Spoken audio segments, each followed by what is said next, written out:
جلسه روز خوب و برکتی و سپری کرده باشید. البته من فراموش نکردم قطعا آخر جلسه از دوستان سوال نویس امشب رو خواهم پرسید، در اینکه امشب زودتر نپرسیدم. بعد از مدت‌ها تصمیم گرفتیم که یک جلسه لایو داشته باشیم و از اینجا خدمت دوستانی که به صورت لایو دارن جلسه رو مشاهده میکنن خوش آمدگویی عرض میکنم و درود ویژه میفرستم ان شاءالله که حال این عزیزانم خوش باشه.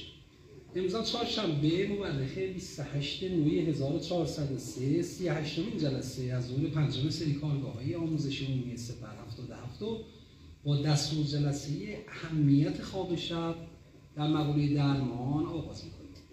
البته ببینید ما این دستور جلسه موقعی که نامگذاری کردیم خود بحث خواب شب این مسئله هستش که برای همه انسان‌ها و حتی موجودات زنده هم از گیاهان، نباتات و حیوانات و حتی انسان‌ها بسیار حائز اهمیت هستش. پس یک نگاه کلی به این دستور جلسه خواهیم داشت و چون مسئله ما هم در حوزه اعتیاد و درمان هستش این مقدار به این موضوع میپردازیم تا بدونیم که چقدر این مسئله میتونه حائز اهمیت بشه تو بحث ساختارسازی سیستم جسم و روح روان انسان.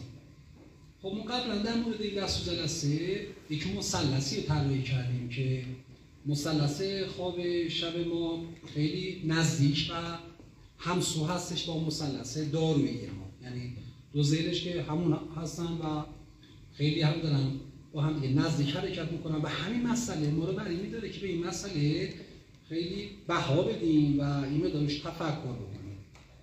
اولین ذیل ما میشود مقدار مناسب.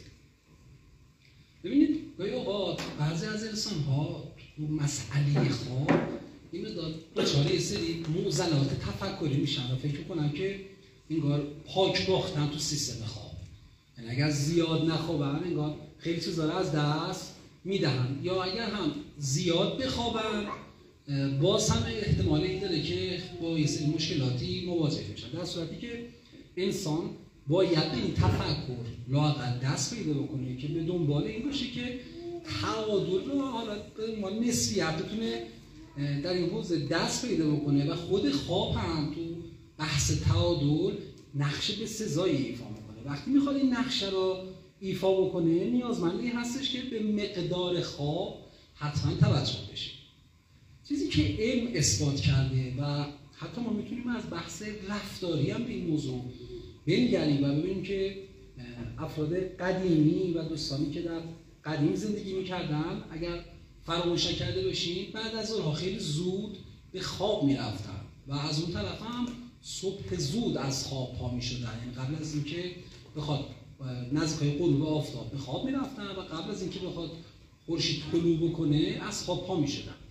خب این عزیزان چون اون بحث علم زیاد فراگیر نشده بود و نمیشد خیلی مسائل رو توضیح داد، مسئله رو رفتاریش کرده بودن به صورت یک فرهنگ هم در بین جوامع حتی جوامع ایرانی خیلی بارز بود. حتی خود ما هم که حالا زیاد سن آنچنانی نداریم ولی شاهد این موضوع تا حدودی بودیم. ولی خب متاسفانه وقتی که انسان افتاد توی بحث تکنولوژی و علم و خیلی مسائل براش راحت تر شد، خیلی تونست تو بخش مثلا خانواده ببینید قبلا ها مادران خانواده دهت بند رختا اینها زحمت میکشیدن، یخ حوض میشکستن و روزا میگفتن کهنه بچه دوازشی یا نمیدونم کهنه میشستند ولی خب الان ببینید از این برای بچه ها از این پوشک‌های آماده اومده، لباسشویی اومده، پس قاعدتاً تو بخش جسمیت خانواده زیاد اذیت نمیشه و حتی فراهم کردن خود غذا هم قدیم شما توجه بکنید وقتی می‌خواستن یه غذایی رو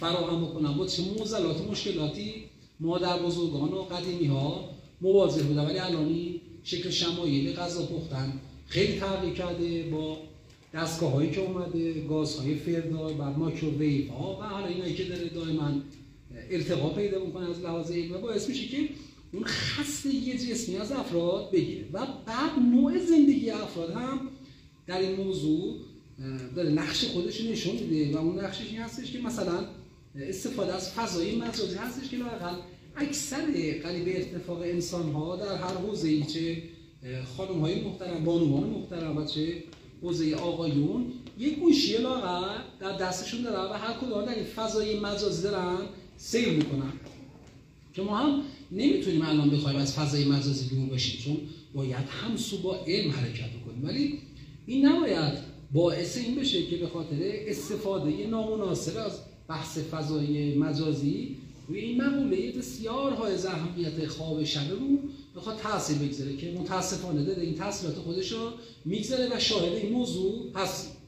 یعنی در طول شبانه روز که دائما سرمون تو این گوشی ها هستش و بعد هم شب هم که موقع خواب هستش به زور این که حالا یا شارژ گوشی تموم میشه یا بسته اینترنتیمون تموم میشه یا حالا قرنوق خانواده هستش دیگه دست از سر این گوشی برداریم، ولی اگر نباشه اصلا به مسئله خواب و مقدار آن توجهی نمی‌کنیم.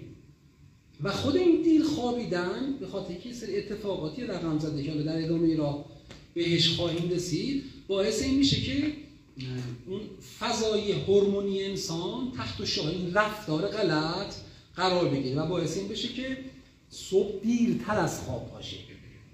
ما می‌بینیم الان خیلی از انسان‌ها شب‌ها رو دیر به رخت خواب تخت خواب حضور پیدا می‌کنن، ولی از اونور قضیه هم تا سر ظهر خوابن یا به زورک از خواب پاشن یا اگر هم صبح پا میشن به خاطر اینکه کار یا شرکتی دارن یا کارمند هستن، وقتی سر کار خودشون حاضر میشن بدن اون تراوت و شادی که باید داشته باشه ازش برخوردار نیست، چون که دیر اومده رفته به خواب. یه مسئله دیگه هم که خیلی بد هستش در حوزه خواب و متاسفانه ما داریم این فرهنگی غلط رو ادامه میدهیم. ببینید دوستان، درسته در قدیم ها این رفتار بود، ولی این رفتار مبتنی بر فضای حاکم بر جامعه بود.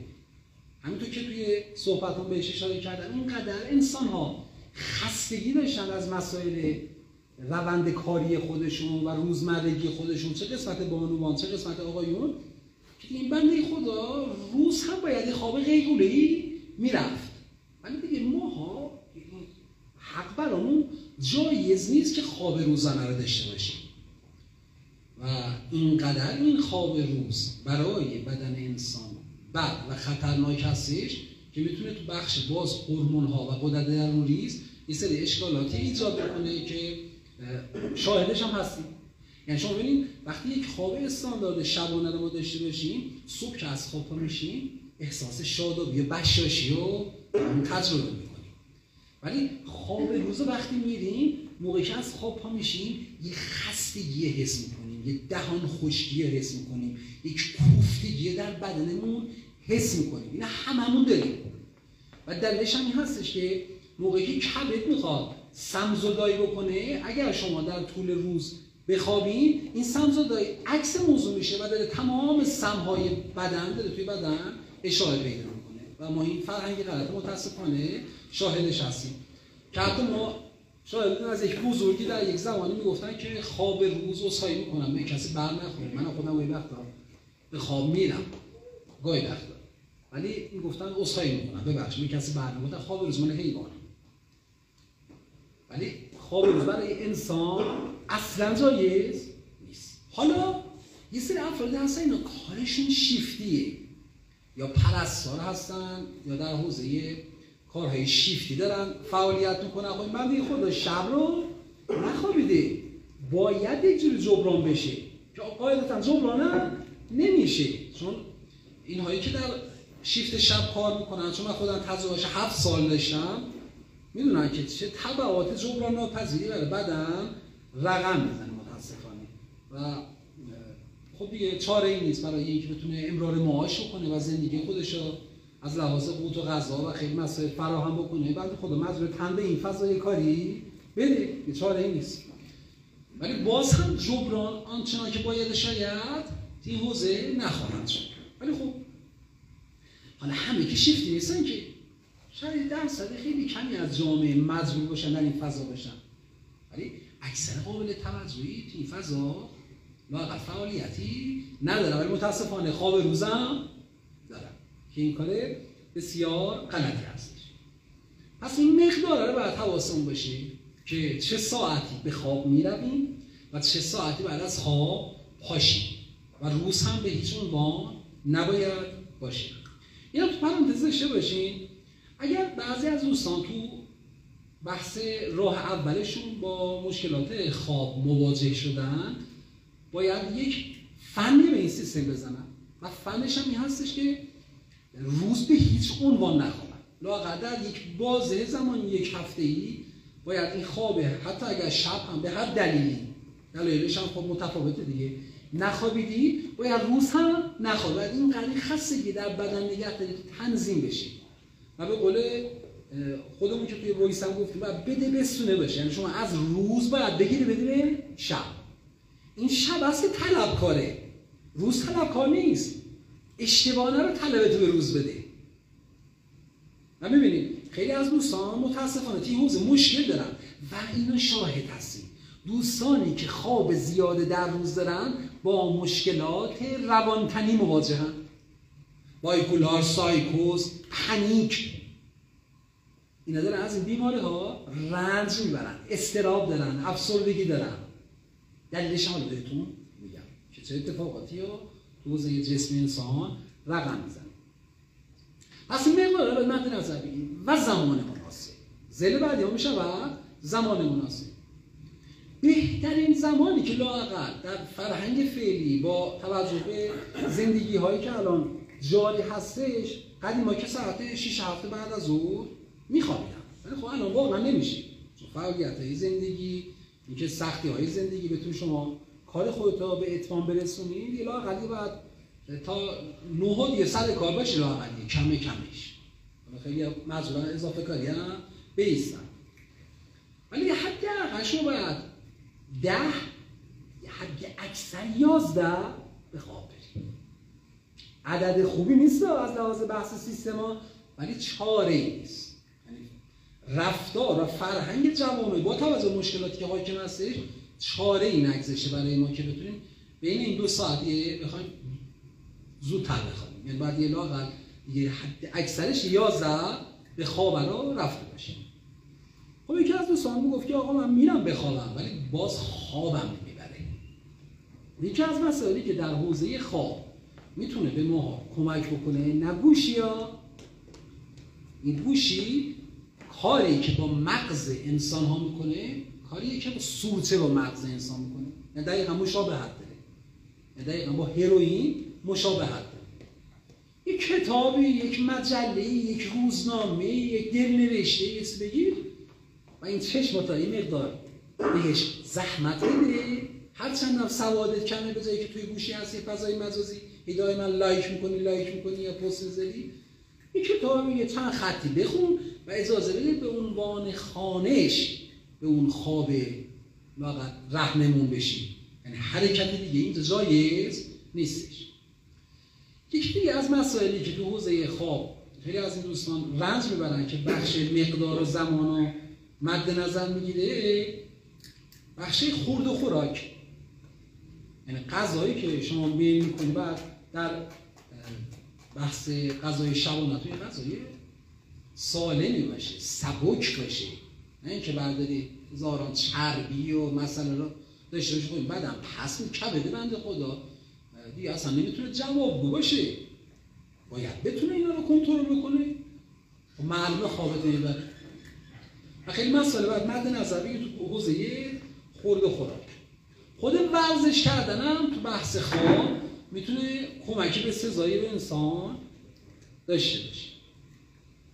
ذیل دیگر ما میشود مکان مناسب، زمان مناسب، مقدار مناسب و مکان مناسب.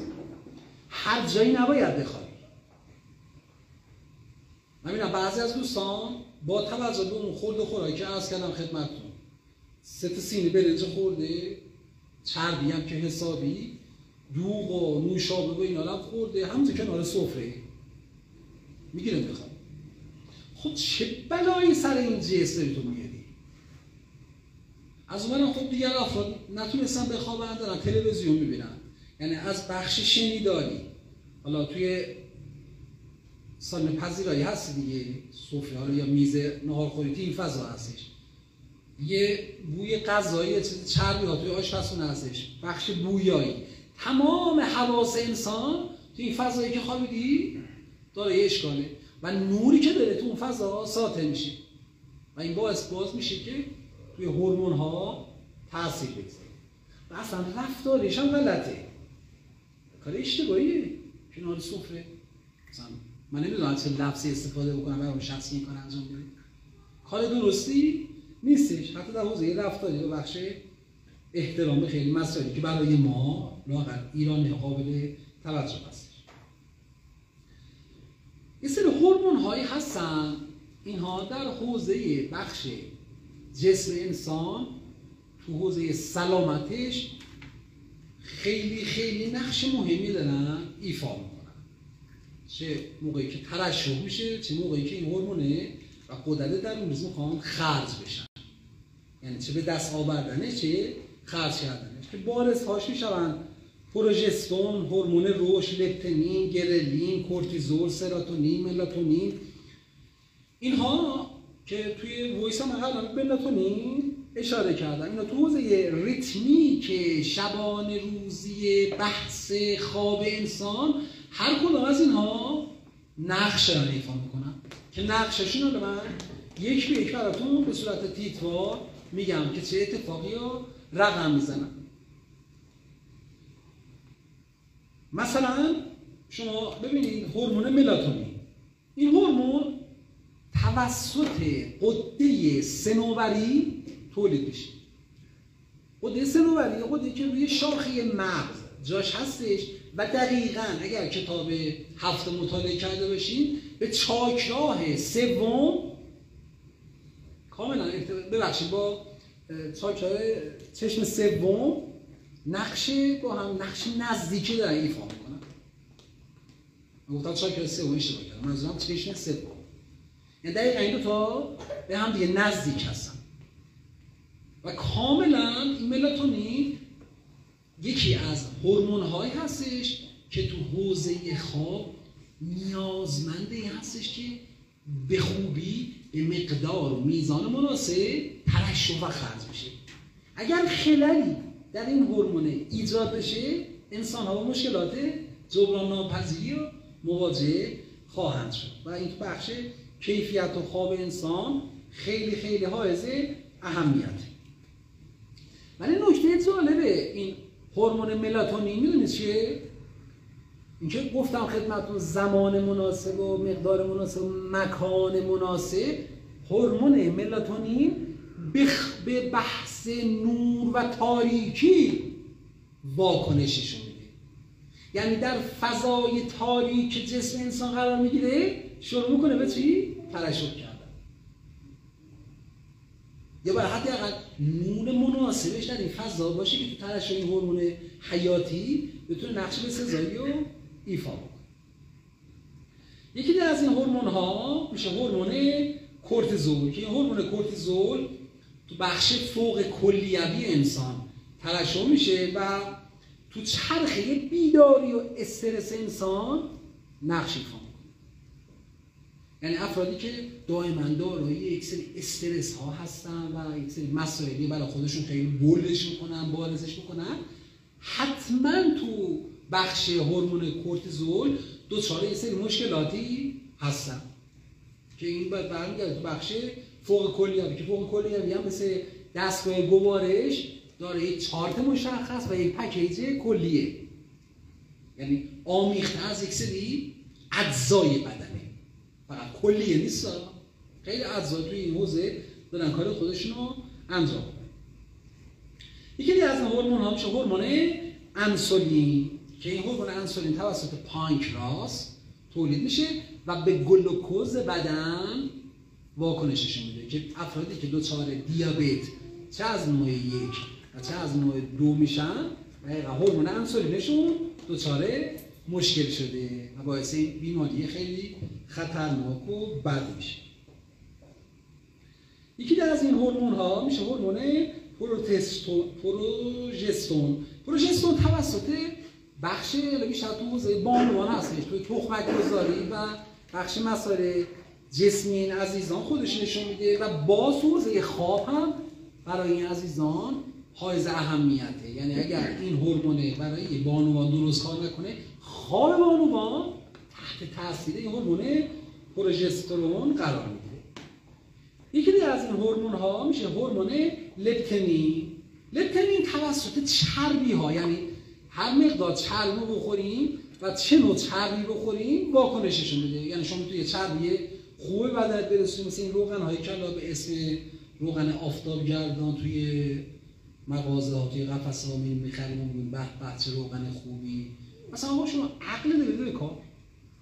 1 کیلو تخمه آفتابگردان الان حدوداً که میده 20000 تومان. این روغن ها تحت فشار این دستگاه قرار بدین اینا دیگه آخرش هیچ نظری براش بمونه. 1 کیلو رو از این تخم آفتابگردان چقدر روغن به من شما میده؟ باور کن ربع کیلو بیشتر نمیده. خیلی بده، خیلی بده، ربع کیلو بده که نمیده. چطوری 1 کیلو روغن رو به من شما میدن 50 تومان؟ اصلا از عقل بدونه. پس ببین اگر این چربی از این نوع روغن باشه، این هورمون لپتمین تحت تاثیر قرار میگیره که خود چربی های حیوانی که ما ازشون به نیکی زیاد یاد نمی کنیم توی این حوزه نقشه سزایی ایفا میکنن. خود همین دنبه هست ما باش مشکل پیدا کردیم. این دنبه اتفاقا برای بدن تا یه حدودیش نیازه و باید باشه. یا مثلا کره های گیاهی، روغن های حیوانی، مثلا روغن کرمانشاهی که خب متاسفانه اینقدر گرونه که شاید بتونید فقط بوشه بکشید، ولی خب اون هم باز جزء روغن هایی هستش که این هورمونا میتونه توی ترشحش بهش کمک کنه، ولی اون هم باید مقدار باشه. نه اینکه از امشب فکر کنی دنبه خوبه و بری یه سیخ دنبه برای کباب کنی هی بخوری، بعدش هم چربی دوره قلب ده بگیره و دهلیز و بطن چپ و راست اینا رو تحت شاخه بعد من گفتم. نه ببینید این همش مقدار میزان مناسب داره، بستگی به فعالیت شخص هم داره. یه نفر کارش بنده، یه نفر کارش کارگریه میسوزونه، یه نفر مثل من فقط با خود کار میکنه و من باید مثلا هفته یه دونه دنبه بخورم، ولی اونی که باید هفته مثلا یه سیخ دنبه بخوره، فرق داره. ولی این که من دارم میگم از لحاظ کیفیتی توی این هورمونه تاثیر گذاره که میبینید وقتی ما چربی های غلط و به مقدار و میزان مناسب جسممون نمیرسونیم، باز روی خوابمون تاثیر میذاره. خواب رو تحت شاخه میده و اتفاقا دور هم نیست. من جای داره که از اینجا چون هم جلسه لایف هستش و هم شما گرامیان حضور برید استفاده برم از این فضا و نزدیک هستیم به شب بزرگ یلدا که برای ما ایرانی ها بسیار حائز اهمیت و قابل احترام و از همین جا به همه عزیزان تبریک میگم برای دوستانی که در لایف حضور دارن. خدمت عزیزانم شب یلدا رو پیشاپیش تبریک و تهنیت عرض میکنم. اما شب یلدا هم باز خواب تو تحت شما قرار نده. خواب شب یلدا که بزرگترین شب سال هستش و همه ما فکر میکنیم که این خواب خیلی این شب طولانی مقدارش فرق داره. آقا اصلا فرقش با شب‌های دیگه 1 دقیقه است. فکر نکنید خبری ها. اما اینقدر ما بی‌تعادلی در وجود داره که فکر میکنیم این شب خیلی طولانیه، اصلا هم صبح نمیشه و مینشینیم تخمه، آجی، گز، شیرینی، حتما یه شام بهتر، لبو، شلغم، باقالی، هر چیزی هست. بابا شما یه فکرشو بکن. آقا شما اصلا یه لحظه خودت از جا میده جای سیستم گوارش. اگر من امروز برای شما فقط عنوان شنیداری من میخوام خدمتتون مثال بزنم و من دارم در مورد دستور جلسه یه اهمیت خواب شب برای شما صحبت میکنم، بعد بیام یه خط از خواب شب بگم، یه خط از آب بگم، یه خط از یقین بگم، یه خط، اصلا شما تمام ذهنت پریشان میشه، به هم میریزی. یا مثلا یه نفر میخواهش اعتراض کنی، بعد اعتراض به یکی از اون که بلده، اون که بارزه، مثلا رفتید با ماشین دیرتر اومده خونه، آقا به اون ماشین اشاره کن، نه اینکه برداریم مالی 20 سال پیشا، بعضی خانم‌ها اینطوری هم، بعضی بانوئانا 20 سال پیش مثلا تو دوران عقل اتفاق افتاده، امروز مثلا من یه کاری کردم، اون 20 سال پیش میکشه جلو میاره تا امشب قد بشه. خب این نمیشه. باز خوردی نداره. که میخوام خورشت ذهنی درست بکنیم که دقیقاً چربی هم همین مسئله رو داریم. و بحث یلدایی ما بابا 2 تا دونه آجیل بخور، 2 تا دونه تخمه، یه مقدار لب و کم بخور. شما روز عادیت فکر کن هندونه رو بخوری، خب بعد در کنارش باقالی هم بخوری، چه بلایی سرتون. خب این شب برای 1 دقیقه چه ارزشی داره که بخوای خودتو نابود کنی؟ هست هوا دارم که این شب عزیز حتما نگه داره. البته اینقدر حالا فضا متاسفانه قیمت رفته بالا و گرانی شده که یعنی کسی نمیتونه سمت سوی آجیل اینا بره. ولی خب اگرم یه تخمه آفتاب گردانی هم داشتین، همونم حواستون بهش باشه. البته من دارم این جمع تو حوزه آجیل کم نگیرم. خب هورمون بعدی ما میشود گرلین.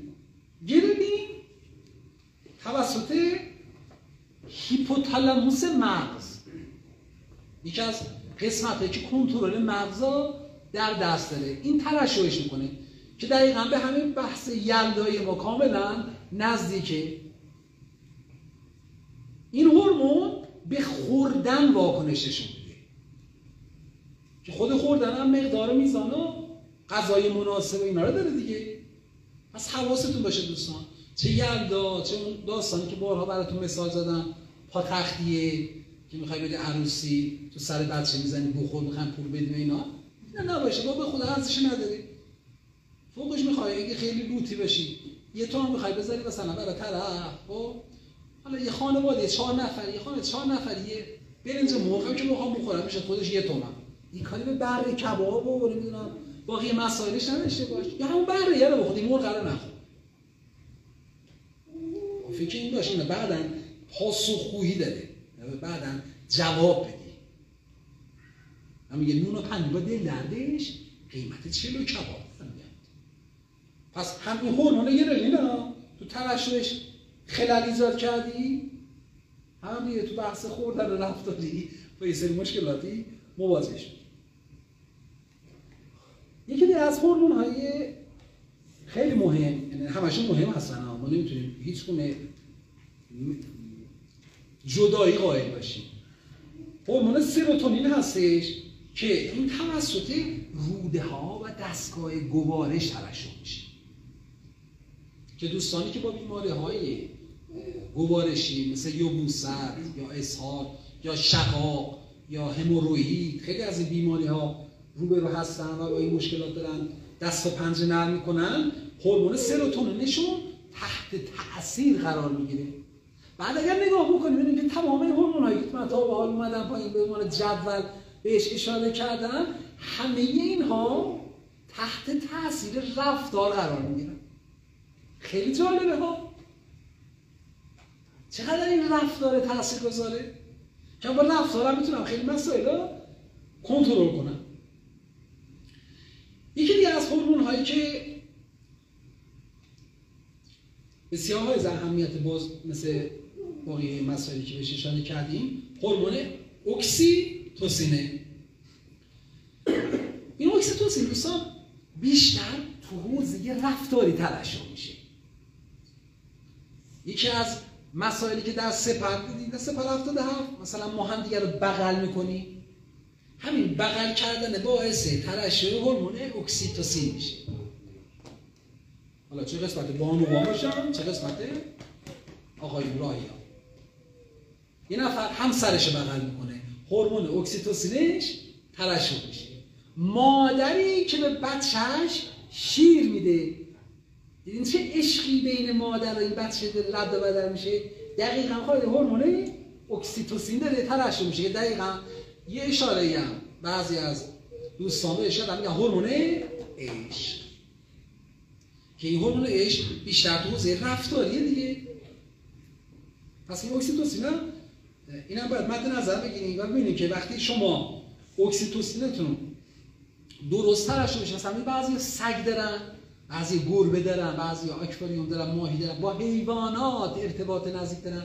این سگ که نوازش میکنه، گربه رو نوازش میکنه، خود این نوازشه باعث ترشح هورمون اکسیتوسین میشه که خیلی از دوستان که حالا نگاه بسته‌ای دارن و تعصب دارن میان و نقش حیوانات رو تو حوزه انسانی یه مقدار کم رنگ میکنن و این خودش تو بخش این که بتونی هورمون اکسیتوسین رو دریافت کنی از ما باز می‌داره.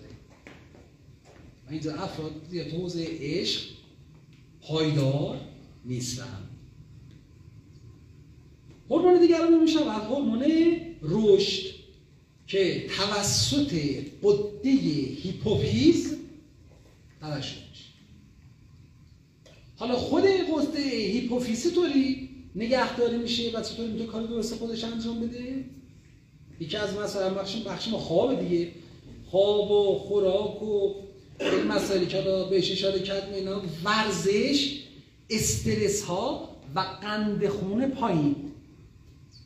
قند خون بالا نه، اینه که قند خونشون پایینه، هورمون رشدشون تحت تاثیر قرار میگیره. این هم باید مد نظر بگیریم. خب من سعی کردم که در مورد بخش خواب امشب تخصصی تر موضوع بنگریم و دلیلم هم بود که ببینید این خواب الکی برای مترهی نشده، بلکه یکی نیاز اساسی انسان است که این نیاز اساسی هم در حوزه جسمیت و هم در حوزه روح و روان داره نقش سزایی رو ایفا میکنه. خب این مسائل چی بود؟ مسائل جسمی شد که تو حوزه روح و روان هم قاعدتا هورمون ها کاری دارن انجام میدن. ولی یک مسئله دیگر هم هست. اگر ما دیر به رخت خواب یا تخت خواب یا هر جایی بریم برای اون خواب خودمون با توجه به مقدار و زمان و مکان مناسبش که اینو باید مد نظر بگیریم، اگر دیرتر بریم این قالب مثالی جسم من که میخواد از جسم من جدا بشه و بره توی کائنات، ببین شما باید جسمت رو با خوردن غذا شب یلدا انار و هندونه و آجیل و چلومرغ و کباب و اینا اومدی جبران کردی، بغل کردی، اکسیتوسین گرفتی، هم این کار رو انجام دادی. خب پس این قالب مثالی که نمیتونه که غذا بخوره که مثل روحه، مثل روحه دیگه. درسته ما بگیم برسه به روحه، روحه که نمیتونه بخوره که، دقیقا مثل روح هست. روح اینجا نیاز به این داره که شارژ بشه، لااقل وقتی در جسم هست نمیتونه بخوره چون فقط در جسم از این سیستم تناول میکنه و میل میکنه. پس اینجا نقش روح چی میشه؟ این میخواد از این قالب جدا شه که گاهی وقت این جداییشون میاد به یکی از جهانهای زندگی ما به نام جهان خواب. ما نشون میدم جدایی که ما خواب رو ببینیم گاهی اوقات همینه که این جدا شده دیگه. این میخواد بره و انرژی از کائنات بگیره و میخواد شارژ بشه. منتهاش فرق اینجا تو بحث خواب در حوزه جسم و روح اینجا دو فرق قائل هستش. جسمیت به صورت باسین از خوراک مناسب، هوای مناسب که متاسفانه نداریم، آب مناسب که باز نداریم، غذا هم که متاسفانه باز نداریم، هیچی نداریم ولی خب حالا داریم میخوریم دیگه. اینایی که هست داریم میخوریم، حالا مناسبتش کاری نداریم، داره به صورت سیمی جسم شارژ میکنه. ولی بخش روح وایرلسه، سیم که نداره که، میخواد شارژ شه و بره این کائنات به چرخه، هم اطلاعات به دست بیاره و هم شارژ و برگرده. و همین هستش که خیلی از انسان‌هایی که به مرگ متاسفانه فرو رفتن و باعث مرگ شده این بوده که از خواب بد بیدارش میکردن. مثلا طرف داشته قسمت شارژش شکار خودش تو کائنات انجام داده، یهو جسم رو بیدارش کردن، تکونش دادن که ما عنوان قدیمی و زبان عامی رو مثلا طرف قهری کرد که این قهر رو واکنشش متوجه میشیم. ولی گاهی اوقات این قهر اینقدر سنگین هستش و خلل ایجاد میکنه که این هورمون ها باعث سکته های مغزی و قلبی میشه و دیگه این روح اجازه برگشت به این جسم نداره. پس اگر خواستیم یکی هم از خواب بیدار بکنیم، مثلا بانوان، اگر خدایی نکرده با آقاتون مشکلی داریم، بذاریم بنده خدا از خواب بیدار شه، بعد از خواب بعد بیدارش کنیم و احساس یا بحث طلبکاریتون رو بهش اعمال بکنید. بذارید بنده خدا از خوابش بیدار شه. و مسئله ما که دوستان بارها به این موضوع اشاره کردیم، ببینید خود بحث اعتیاد وقتی شخص ورود پیدا میکنه در این حوزه، چون این قدرت و هورمون ها تحت تاثیر مواد بیرونی قرار گرفتن دیگه، اکسیتوسین، رشد، گرلین، نمیدونم کورتیزول، انسولین، تمام اینهایی که بهش اشاره کردیم اینا تحت تاثیر مواد بیرونی قرار گرفتن و وابستگی وجود اومده. پس ترشحشون و بالانسشون با مشکل مواجه شد، مشکل داره. پس همین هستش که می‌بینیم افراد مصرف کننده خواب درستی ندارن و اصلا هم مواد این که بخوایم بهش اشاره بکنیم همه این مواد رو که بگیم خواب دارن، بعضی ندارن نداریم. شیر و تریاک خودش خواب به هم میریزه، شیشه به یک صورت دیگه، خود مشروبات الکلی به یک شکل شمایل دیگه، تمام مواد مخدر سیستم خوابو به هم میریزه. خب شخص اومده 1 سال، 2 سال، 20 سال، 30 سال، 40 سال، هر سالی که هستش تخدیری ایجاد کرده برای این جسم.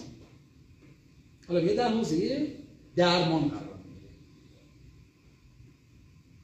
وقتی در حوزه درمان قرار میگیری، تا حالا فکرش کردی چرا من به بعضی مثلا میگم باید 5 صبح بلند شی داروتو بخوری؟ تا حالا فکرش کردی چرا میگم 6 صبح باید پاشی داروتو بخوری؟ میخوام صبح زود از خواب پاشی که میدونم درصد قابل توجهی بلند نمیشوند. اگر هم بلند میشوند مثل این تنبلا دارو بالا سرشه، حالا ساعتش گوشیش یا مادر یا پدر یا همسر صداشو میکنه بلند میشه، انگار مثلا آب خوردنه میریزه تو حلقش، همونطور داره مثل خرس میگیره میخواد. خب این داروه هیچ گونه عکس العملی نمیتونه برای بخش بازسازی سلول ها داشته باشه. بعد بلندش زودتر آماده بشی، داروتو میل کنی و پشت دارو نخوابی. اگر هم حتی کاری نداری نخوابی، تنبلی که همش تو خوابی. خودت میدونی من میخندی الان، نخواب. بلند شو برو روی دارو، ورزش کن، یه کاری انجام، 2 تا نون تازه بگیره بیا، قد نون هست این فریزر در نیا، 2 تا نون تازه بگیره بیا، یه حلیم بگی، یه حرکت انجام بده. پس خود بخش ساعت ما همینه. بعد شب هم تازه هست، ما این آقا 10 شب هم مصرف کنیم، دوستان خودشون راهنما میشن، به خودشون برنامه میدن، میگه خب من که 6 نخوردم شد 8 نخوردم شد 4، 2 ساعت این برقم، اونم میشه 12 میخوره. خب معلومه مورفینه، تا بیاد این سیستم اون قدرت رو تحت تاثیر قرار بگیره 1 ساعت بیخوابیه میاره دیگه. یعنی تو از 12 که بدترین ساعته رد شدی، تازه 1 ساعت هم بیخوابی سرت خورده و فکر میکنی که دارو بهت نمیسازه. خوشمون روزها که تریاکا میکشیدیم و میخوابیدیم، سریع ذهن افیونی برای شما میکنه، مسیر رو باز میکنه. ولی متاسفم برای این تفکر اصلا اینطور نیست. و دقیقا نقش خواب اینجا به یک شکل شمایل شیطانی به وجود میاد. شیطان خواب چیه؟ بارها این موضوع اشاره کردیم، گفتیم بعضی از افراد هستن میخوابند و بعضی از افراد هستن خودشان را به خواب میزنند. خب خواب را با توجه به که گفتم حواستون باشه یواش طرف صداش کنی، با صدا کردن حالا حتی خواب سنگین باشه با یه بر این برو شدن بیدار میشه. ولی کسی که خودش زده به خواب چطوری میخوای بیدار کنی؟ توی روتین روزمره هم هستن این افراد. با مصابونه مو در آورده به آقای ایکسی میگه آقا این ساعت، به آقای ایکسی میگه آقا دیگه بس درمانه تا سر صبح، با آقای ایکسی این کار اون کار، هنوز خودش زده به خوابی. ببین همون دست و جلسه گریز گفتیم حرکت گریز و ماحصل گریز چه عکس العمل و رفتاری برای انسان ها رقم میزنه؟ توجیه میکنه. انسانی که خودش میزنه به خواب توجیه میکنه. پس یکی از مسائل در حوزه درمان غیر از دارو، غیر از حضور کلاس، غیر از ورزش، غیر از خورد و خوراک که تمام اینها را ما بهش اشاره کردیم و خواهیم کرد، بخش خوابه. با خوابت تنظیم کن. هوف این سیگار دستته یه سیگار میکشی، خب معلومه هر کی سیگار بهش میکشه، خب بیخوابی کلهش کنه سیگار میخوای بکشی اون موقعش بگی تمومش کن. سیگار دستته. وقتی اینجور افرادی هم که چرتی هم حالشون مثل من بده، دیدی که پتوهاشون، اطرافشون، موکتشون، حالا باید حتی این داره برشون یه تخت خالی با سرامیک بزنیش یا خودشون با آتیش میکشن مثل جیگر زلیخا، سراخ سراخ سراخ سراخ سراخ سراخ سراخ سراخ. این چی شد؟ چه زندگی شد؟ ماشینشون که وقتی داخلش میری بیشتر از آتش فشان قسمت‌های آسیایی که حالا فوران میکنه، اسمش رو متاسفانه فراموش کردم، خاکستر توشه. میخوام بگم افرادی که خودشون میزنن به خوابی رفتارهای غلطی هم دارن. حالا دلایلش چه مسائل هست؟ چند نمونه‌اشو من میگم. یکی از دلایلشه که این افراد خیلی لوس شدن. که این لوسیه کار امروز نیست، کار دیروزه. دیروز کاشتی که امروز داری برداشت کنی. بابا، مامان، خواهر، همسر طرف لوسش کرد و این لوسه یه همچین رفتاری از خودش رقم میزنه. دومین مسئله که ما